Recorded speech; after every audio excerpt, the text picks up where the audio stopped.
जी महाराज से नाम दीक्षा लेने से पहले आप क्या भक्ति साधना करते थे?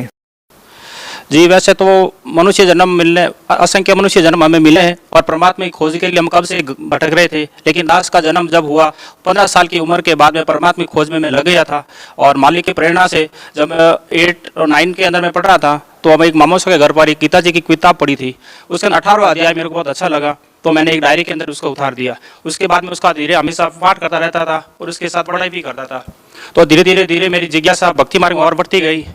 एक बार क्या हुआ, हमारे गाँव के अंदर मतलब रामायण की कथा करने के लिए एक शंकरदास जी महाराज करके आए थे।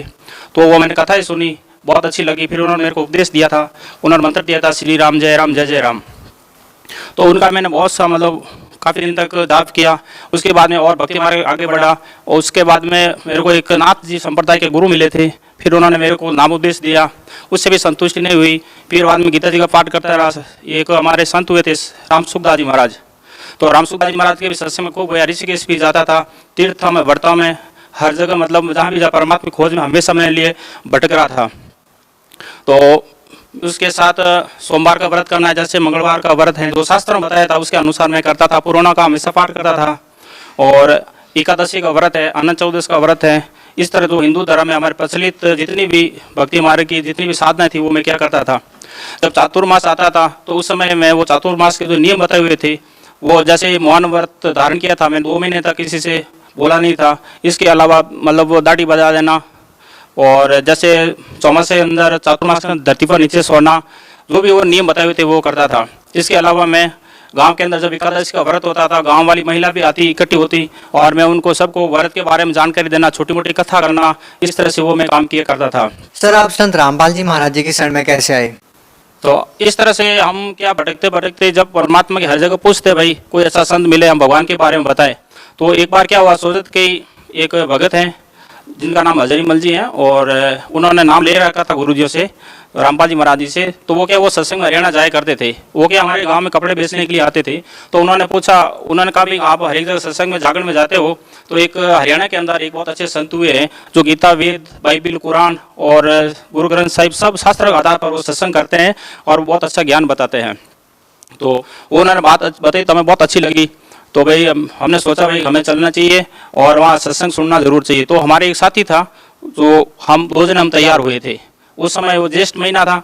तब वो हम उस दिन हम घर से चुपचाप मतलब बिना पूछे घर से निकल गए थे, क्यों घर वाले हमें कहीं जाने नहीं देते थे कि भाई ये कहीं बार बार इधर संतों के जा रहे हैं, हो सके या कहीं मतलब संत न बन जाए, घर न छोड़ चला जाए। इसलिए हमको घर से बिना पूछे निकलना पड़ा। फिर आगे जाकर हमें घर पर फ़ोन बता दिया, फ़ोन करे भाई हम वहाँ हरियाणा जा रहे हैं। जब आगे गए हमें पता चला कि गुरुजी कबीर साहब की वाणी पर भी मतलब सारा सत्संग बताते हैं, इस तरह से बताते हैं। तो जब कबीर साहब का नाम लिया तो थोड़ा अच्छा सा नहीं लगा, क्योंकि मैं देवी देवताओं की कृष्ण भगवान का परम भगत था, उनकी सारी भक्ति करता था। तो कबीर साहब का इतना ज्ञान था नहीं मैंने। तो मैंने सोचा जो भी होगा सत्संग सुनेंगे और अच्छा ज्ञान है तो जरूर वहाँ से उपदेश लेंगे। सर संत रामपाल जी महाराज के सानिध्य में आने के बाद आपको क्या लाभ मिला? जी प्रथम लाभ ऐसे था कि जैसे नाम लेने के बाद जैसे मैं घर गया था तो पहले तो मैंने एक काम किया था, जो परमात्मा जब ज्ञान समझ में आ गया तो को पहले क्या मैं एक ही भक्ति करनी चाहिए, दूसरा अन्य की नहीं करनी चाहिए। तो पहले तो मैं सारे जाते ही घर पर देवी देवताओं के फोटो हटाए और जैसे मैं फिर फोटो हटाने लगा तो भक्तमती मेरे को पकड़ कर रोने लगी कि हो सके अब घर छोड़कर नहीं चले जाए। तो मैंने बोला अब मैं कहीं नहीं जा सकता क्योंकि मुझे परमात्मा मिल गए। और फिर उन्होंने मेरे को छोड़ा, आराम से सारी तस्वीरों को एक तरफ रखा। तो मेरे घर पर बहुत सारी तस्वीरें हैं। इनके अलावा मैं जो इनके पूजा पाठों पर बहुत सारा खर्च भी करता था, उससे भी बच गया। और दूसरा क्या, मेरे भक्तमती घर में वो काफ़ी समय से जब से वो शादी करके आई थी उनसे मतलब 7 केस ऐसे हो गए तो 4 महीने 6 महीने के बाद उनके जो भी बच्चे होते थे वो मर जाते थे। लेकिन मालिक के शरण के आने के बाद एक भी ऐसा केस नहीं हुआ। और उसके बाद में एक बच्चा हुआ था, वो भी बिल्कुल बिना मतलब जैसे पहले हम तांत्रिक क्रिया में बहुत उलझे हुए थे तो भी कुछ भी तांत्रिक क्रिया हमें नहीं करनी पड़ी। तो ताबीज से बच्चों के बंधे हुए थे, सब बच्चों के बंधे हुए तो सब खुलवा दिए और सब के परमात्मा के जो रक्षा सूत्र मिलता है वो उन सबके बांध दिया। तो पहला लाभ ये हुआ कि भक्तमती तबीयत ठीक हो गई बिना कुछ मंत्र उपचार किए हुए। और दूसरा लाभ ये था कि उसके बाद मैं कोई इंश्योरेंस कंपनी में काम करने लगा और भी जो बहुत सारी मल्टी लेवल कंपनियां जो अभी आई थी पहले उनमें काम किया। तो बहुत सारे लोगों का पैसा मैंने उनमें लगवा दिया। तो अब वो क्या कंपनियां सब वो भाग गई थी तो वो सारे लोग मेरे ऊपर आकर चढ़ गए कि आप पैसा हमें दो, नहीं तो हम आपके साथ कार्रवाई करेंगे, वो करेंगे। और यदि मैं परमात्मा की शरण नहीं होता तो हो सके मेरे को जेल भी जाना पड़ता था। तो मालिक ने मेरे को इससे भी मेरे बचा लिया और सबको समझा बुझा कर और जिनका भी थोड़ा मोटा देना था वो सबका दिया। इस प्रकार से दूसरा लाभ मेरे को मालिक की शरण में जाने से हुआ। जी सर हिंदुस्तान में बहुत सारे धर्मगुरु हैं, आप उन सबको छोड़कर संत रामपाल जी महाराज जी की शरण में क्यों गए? बिल्कुल, इसका बहुत ही वजन कारण है। सब क्यों मैं परमात्मा की खोज के लिए भटका, तो मेरे प्रश्नों का उत्तर या मेरे को आत्मसंतुष्टि नहीं मिली कि वो परमात्मा एक कौन है, कहाँ रहता है। तो इस तरह से जब ये परमात्मा का ज्ञान मिला सदगुरु रामपाल जी महाराज का, तभी वास्तव में पता चला कि शास्त्र अनुसार ये साधना देते हैं। बाकी दूसरे संतों की जो साधना है वो साधना विरुद्ध, जो भक्ति मार्ग के विरुद्ध मतलब इनके साधना करवाते हैं। गीता जी में लिखा है, देवताओं की पूजा वाले देव बनोगे, पितरों की पूजा वाले पितर बनोगे, और भूतों की पूजा करने भूत बनोगे। तो हे अर्जुन, मेरी पूजा मेरे पास आएंगे। तो ये जितने भी साधु संत जितने भी पूजा करवा रहे हैं वो शास्त्र विरुद्ध करवा रहे हैं, क्योंकि मेरे सामने प्रत्यक्ष उदाहरण है। मेरे पर दादू साहब हैं, वो पितर बने हुए हैं, उनके बाद दादू साहब वो भी पितर बने हुए हैं, उनके बाद मेरे अंकल जी पितर बने हुए हैं, एक मेरे उसके बाद में बड़े फादर की डेथ हुई, वो भी पितर बन गए। तो इस तरह 3-4 पीढ़ी मैं खुद देख रहा हूँ कि हम इनकी पूजा कर रहे थे और वो भी बने। तो इसके बाद मेरे पिताजी को भी सलाह दी कि पिताजी, यदि आप ये भक्ति नहीं करोगे तो आप खुद भी एक पितर भूमिया बनोगे और हम आपकी पूजा करने वाले नहीं है।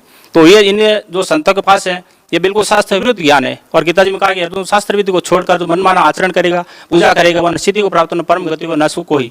इसीलिए आज बहुत सारे मतलब देवी जो पूजा कर रहे हैं शास्त्र विरुद्ध, तो बहुत सारे पितर बन रहे हैं, कोई भूत बन रहे हैं और हम सारा कष्ट उठा रहे हैं। तो इसीलिए परमात्मा को चूज किया, क्योंकि ये सही ज्ञान था और सत्य ज्ञान था और शास्त्र अनुसार मतलब रामपाल जी महाराज ज्ञान देते हैं, इसलिए इनको मैंने चूज किया। सर, संत रामपाल जी महाराज जी के बारे में ऐसा कहा जाता है कि वो अन्य सभी धर्मगुरुओं की निंदा करते हैं। सर, आप क्या कहना चाहेंगे इसके बारे में? जी, संत रामपाल जी महाराज निंदा किसी की नहीं करते हैं जी, लेकिन सच्चाई हमेशा कड़वी होती है। जैसे कोई 500 का नोट नकली निकल जाता है तो बैंक वाले क्या करते हैं, ओरिजिनल एक तरफ छापते हैं और डुप्लीकेट एक तरफ छापते हैं, और जनता को ये कहते हैं कि भाई इसके अंदर आप देख लो ओरिजिनल कौन सा डुप्लीकेट कौन सा है। अब निंदा करने वाले वही कहेंगे जिनकी दुकानें चल रही है, जो डुप्लीकेट नोट छापता होगा वही कहेगा भाई कि ये नोट बैंक वाले हमारी निंदा कर रहे हैं। तो ऐसे जितने भी धर्म गुरु हैं और जिनकी रोजी रोटी जो ये पुस्तकें बेचने पर या इनकी राम नाम की कमाई पर ही जो लोगों को ठगर अपने चला रहे हैं, तो वो लोग जरूर कहेंगे कि हमारी निंदा कर रहे हैं। लेकिन जो रामपाल जी महाराज जो काम कर रहे हैं, कल्याण का काम कर रहे हैं, आज तक किसी न किया न कर रहे हैं। तो इस समय जो प्रेजेंट में पूरे ब्रह्मांड में कहीं भी रामपाल जी महाराज के समान न तो ज्ञान है, न उनके समान संत है, न कबीर परमात्मा जैसे कोई भगवान है। सर, आप भगत समाज को क्या संदेश देना चाहते हैं? भगत समाज को यही कहना चाहता हूँ कि मनुष्य जन्म है, बार बार मिलता नहीं है, और इस समय परमात्मा स्वयं कबीर साहब सदगुरु रामपाल जी महाराज के रूप में अवतरित हुए आयु है, और इनसे दीक्षा ग्रहण करो, लाभ उठाओ और अपना कल्याण करो। सर, जैसा कि सतलोक आश्रम बरवाला अभी बंद है, संत रामपाल जी महाराज जी भी जेल में है, तो सर जो लोग संत रामपाल जी महाराज से नाम दीक्षा लेना चाहते हैं वो उनसे नाम दीक्षा कैसे ले सकते हैं? प्रेजेंट के अंदर भले गुरु जी रामपाल जी महाराज जेल में है, लेकिन उनके प्रचार